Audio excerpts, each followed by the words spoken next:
अभिनंदन, आभार, आदर, नमस्कार। आज हम उसी उलझन को सुलझाने वाले हैं जहां हमने पिछली बार छोड़ दिया था। विफलता, सफलता, यही थी ना उलझन। तो चलिए जानते हैं। दुनिया में सम्मान किन्हें मिलता है? उन्हें जिन्होंने सम्मान नहीं चाहा, और सफलता उन्हें मिलती है जिन्होंने सफलता नहीं चाही। क्योंकि जिन्होंने सफलता नहीं चाही उन्होंने तो स्वीकार ही कर लिया कि सफल तो हम हैं, अब और चाहना ही क्या है। सम्मान तो हमारे भीतर आत्मा का है ही, अब और चाहना क्या है। परमात्मा ने सम्मान दे दिया तुम्हें पैदा करके, अब और किसका सम्मान चाहते हो? काफ़ी गौरव दे दिया, जीवन दिया, ये सौभाग्य दिया कि आँख खोलो, देखो हरे भरे वृक्षों को, फूलों को, पक्षियों को, कान दिए, सुनो संगीत को, बोध दिया बुद्ध हो सको। और क्या चाहते हो? सम्मानित तो तुम हो ही गए। परमात्मा ने प्रमाण पत्र दे दिया, अब किससे मांग रहे हो? उनसे जिनके पास वो स्वयं तुमसे कुछ मांगते हैं। अष्टावक्र की ये बड़ी बहुमूल्य कुंजी है और ये दृष्टि बड़ी क्रांतिकारी है, बड़ी अनूठी है। संतोष और सत्य को अमृत के समान सेवन करें, क्योंकि जो असत्य को मानेगा वो असत्य को स्वीकार करेगा, वो असत्य को बोलेगा, असत्य को जिएगा। स्वभावतः वो असत्य से ही घिरता चला जाएगा। उसके जीवन से संबंध विच्छिन्न हो जाएंगे, जड़ें टूट जाएंगी। परमात्मा में जड़ें चाहते हो तो सत्य के द्वारा ही वो जड़ें हो सकती हैं। प्रामाणिकता और सत्य के द्वारा ही तुम परमात्मा से जुड़ सकते हो। परमात्मा से टूटना है तो असत्य का धुआं पैदा करो, असत्य के बादल अपने पास बनाओ। जितने तुम असत्य होते चले जाओगे उतने परमात्मा से दूर होते चले जाओगे। तू ना तो पृथ्वी है, न जल, न वायु, न आकाश। मुक्ति के लिए अपनी आत्मा को, इन सब को साक्षी चैतन्य जान। सीधी सादी बातें, भूमिका भी नहीं है। अभी 2 वचन नहीं बोले। अष्टावक्र ने कि ध्यान आ गया कि समाधि की बात आ गई।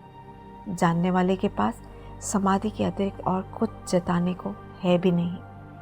वो 2 वचन भी बोले क्योंकि एकदम से अगर समाधि की बात होगी तो शायद तुम चौंक जाओगे, समझ ही ना पाओगे। मगर 2 वचन और सीधी समाधि की बात। अष्टावक्र 7 कदम भी नहीं चलते।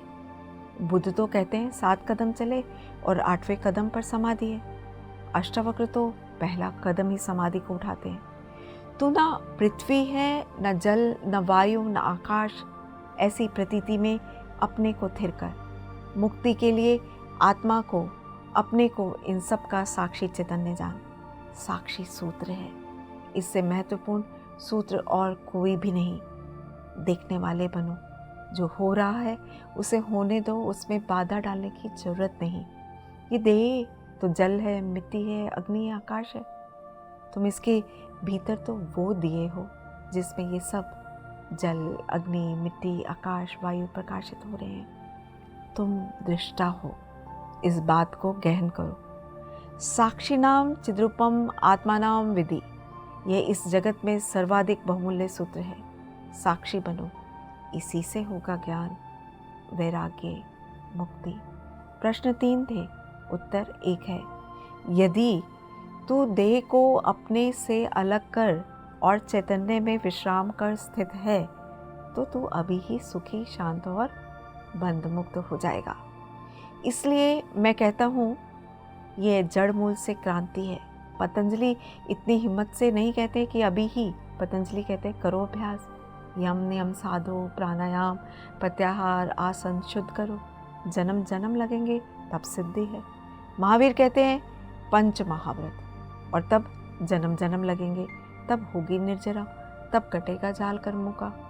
सुनो अष्टावक्र को। यदि देहम पृथक करते चित्ती विश्राम्यम तिष्ठसि, अधुनैव सुखी शांत बंध मुक्तो भविष्यसि। अधुनैव, अभी, यहाँ, यहीं, इसी क्षण। यदि तू देह को अपने से अलग कर और चैतन्य में विश्राम कर स्थित है, अगर तूने एक बात देखनी शुरू कर दी कि यह देह मैं नहीं, मैं करता और भोगता नहीं हूँ। ये जो देखने वाला मेरे भीतर छिपा है, जो सब देखता है। बचपन था, कभी तो बचपन देखा, फिर जवानी आई तो जवानी देखी, और बुढ़ापा आया तो बुढ़ापा देखा। बचपन नहीं रहा तो मैं बचपन तो नहीं हो सकता।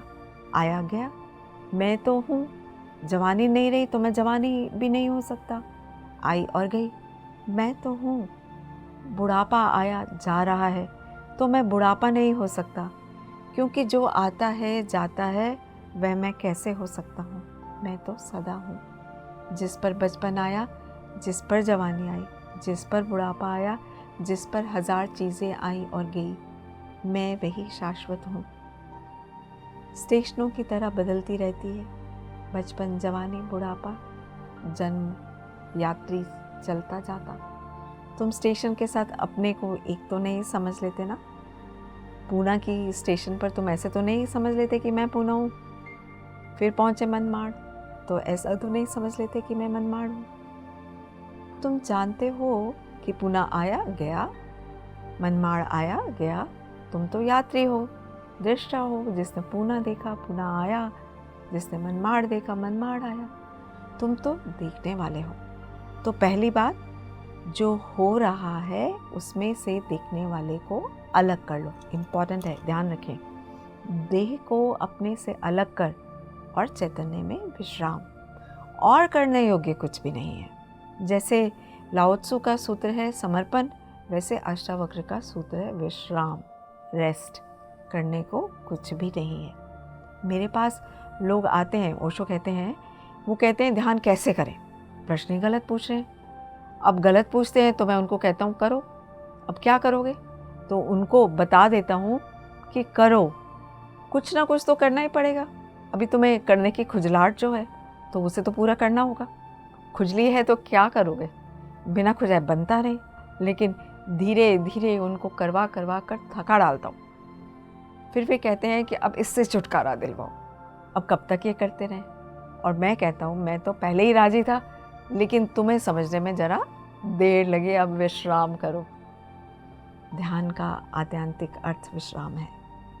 चित्ती विश्राम में तिष्ठसि, जो विश्राम में ठहरा देता अपनी चेतना को, जो होने मात्र में ठहर जाता, कुछ करने को नहीं है।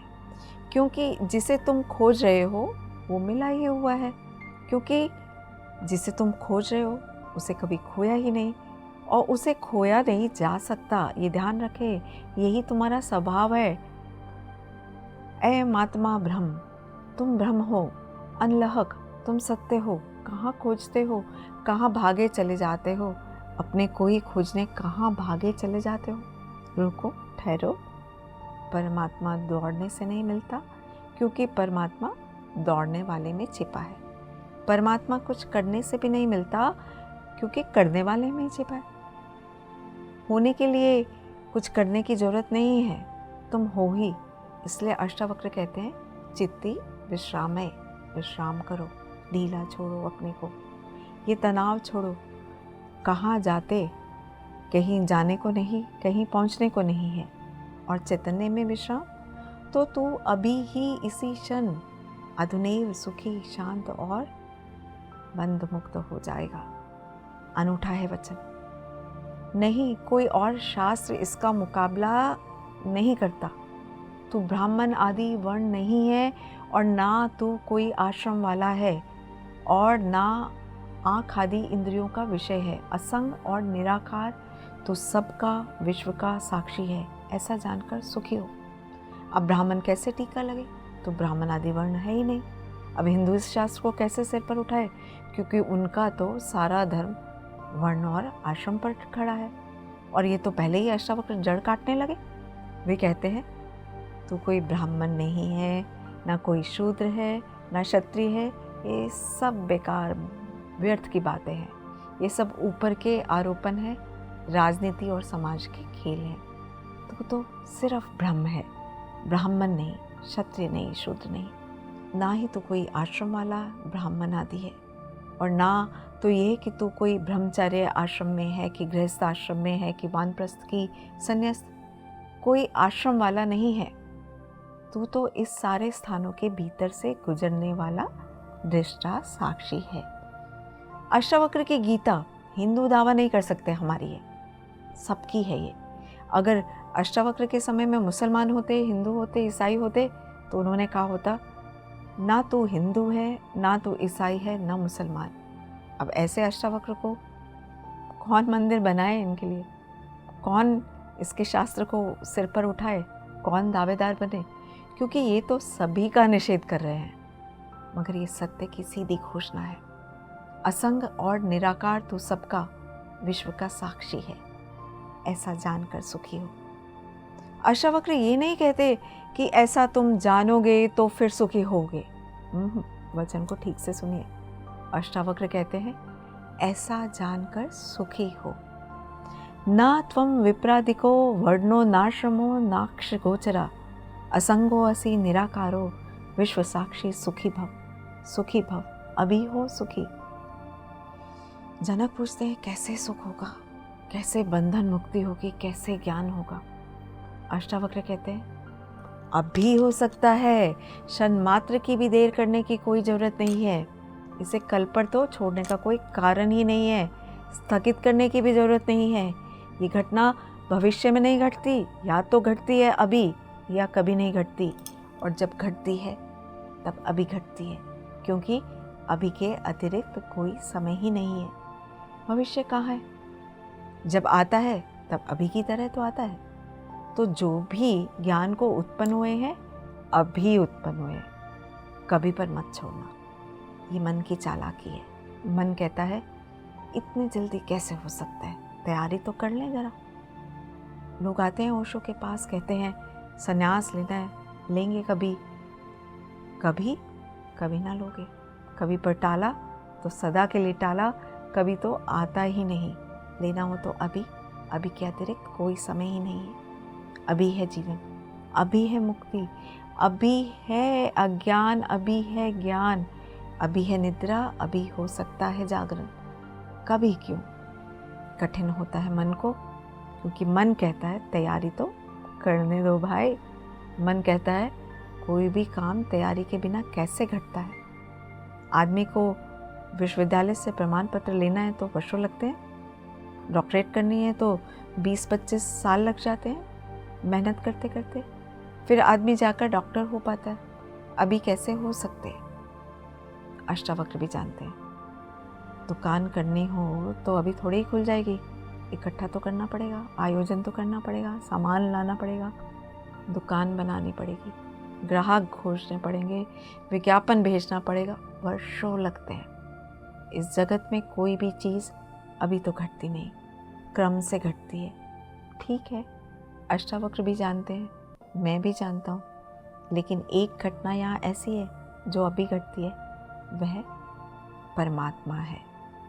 ये तुम्हारी दुकान नहीं है, तुम्हारा परीक्षालय नहीं है, विश्वविद्यालय भी नहीं है तुम्हारा।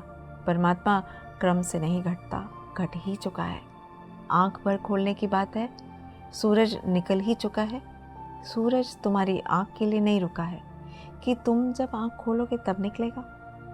सूरज निकल ही चुका है, प्रकाश सब तरफ भरा ही है, अहर्निश गूंज रहा है, उसकी नाद, ओंकार की ध्वनि सब तरफ गूंज रही है, सतत अनाहत चारों तरफ गूंज रहा है। खोलो कान, खोलो आँख। आँख खोलने में कितना समय लगता है? उतना समय भी परमात्मा को पाने में नहीं लगता। पल तो लगता है पलक के झपने में। पल का अर्थ होता है जितना समय पलक को झपने में लगता उतना पल, मगर परमात्मा को पाने में पल भी नहीं लगता। विश्व साक्षी असंगो असि निराकारो सुखी भव। अभी हो सुखी। उधार नहीं है अष्टावक्र का धर्म, नगद, कैश। हे व्यापक, धर्म और अधर्म, सुख और दुख मन के हैं। ये मन की ही तरंगे हैं। बुरा किया, अच्छा किया, पाप किया, पुण्य किया, मंदिर बनाया, दान दिया, सब मन के हैं। ना करता आसी न भोगता आसी, मुक्त एवासी सर्वदा। तू तो सदा मुक्त है, तू तो सर्वदा मुक्त है। मुक्ति कोई घटना नहीं है जो हमें घटानी है। मुक्ति घट चुकी है हमारे होने में। मुक्ति से बना है ये अस्तित्व। इसका रोआ रोआ, रंच रंच मुक्ति से निर्मित है। मुक्ति है धातु जिससे बना है सारा अस्तित्व। स्वतंत्रता स्वभाव है। ये उद्घोषणा बस समझे कि क्रांति घट जाती है। समझने के अतिरिक्त कुछ करना नहीं है, ये बात ख्याल में उतर जाए, तुम सुन लो इसे मन भर कर बस। ओशो कहते हैं, तो आज इतना ही कहना चाहूँगा, अष्टावक्र को समझने की चेष्टा भर करना। अष्टावक्र में करने का कोई इंतज़ाम नहीं है, इसलिए तुम ये मत सोचना कि अब कोई तरकीब निकलेगी जो हम करेंगे। अष्टावक्र कुछ करने को कहते ही नहीं, तुम विश्राम से सुन लो, करने से कुछ होने ही वाला नहीं है। इसलिए तुम कॉपी वगैरह नोटबुक लेकर मत आना कि कुछ लिख लेंगे, कुछ आएगा सूत्र तो नोट कर लेंगे, करके देख लेंगे। करने का यहाँ कुछ काम ही नहीं है। इसलिए तुम भविष्य की फिक्र छोड़कर सुनना, तुम सिर्फ सुन लेना, तुम सिर्फ मेरे पास बैठकर शांत भाव से सुन लेना, विश्राम में सुन लेना। सुनते सुनते तुम मुक्त हो जा सकते हो। इसलिए महावीर ने कहा है कि श्रावक मुक्त हो सकता है सिर्फ सुनते सुनते। श्रावक का अर्थ होता है जो सुनते सुनते मुक्त हो जाए। साधु का तो अर्थ ही इतना है कि जो सुन सुनकर मुक्त ना हो सका, थोड़ा कमज़ोर बुद्धि का है, कुछ करना पड़ा। सिर्फ घोड़े की छाया काफ़ी ना थी, घोड़ा जरा कुजात है, घोड़ा फटकारा तब थोड़ा चला, या मारा तो थोड़ा चला, छाया काफ़ी है, तुम सुन लेना, घोड़े की छाया दिखाई पड़ जाएगी। तो अष्टावक्र के साथ एक बात स्मरण रखना, कुछ करने को नहीं है, इसलिए तुम आनंद भाव से सुन सकते हो। इसमें से कुछ निकालना नहीं है, या फिर कि हम बाद में कुछ करके देख लेंगे, जो घटेगा वो सुनने में ही घटेगा। सम्यक श्रवण सूत्र है, अधुनैव सुखी शांत बंध मुक्तो भविष्यसि। अभी हो जा मुक्त, इसी क्षण हो जा मुक्त। कोई रोक नहीं रहा, कोई बाधा नहीं है, हिलने की भी जरूरत नहीं है, जहाँ है वहीं हो जा मुक्त, क्योंकि मुक्त तू है ही। जाग और हो जा मुक्त। असंगो असि निराकारो विश्व साक्षी सुखी भव। हो जा सुखी। एक पल की भी देर करने की कोई ज़रूरत नहीं। छलांग है, क्वांटम छलांग। सीढ़ियाँ नहीं है अष्टावक्र में, क्रमिक विकास नहीं है, सडन इसी क्षण हो सकता है। हरिओम तत्सत। तो आज हमने जो ये श्लोक जाने हैं, इन श्लोक का अर्थ बहुत गहरा है बहुत सरल उत्तर, लेकिन जब हम इसको अभ्यास में लाते हैं, सारी तो सीक्रेट वहीं पे है। इस जीवन का रहस्य भी वही है। जिसने साक्षी होकर जाना, सब कुछ साक्षी होकर देखा, उसने अष्टावक्र की गीता को अपने आप में उपाड़ लिया। तो इसी के साथ हम आपसे विदा लेते हैं, अगले एपिसोड में अगले नए श्लोकों की व्याख्या के साथ। Thank you. PMC हिंदी बदले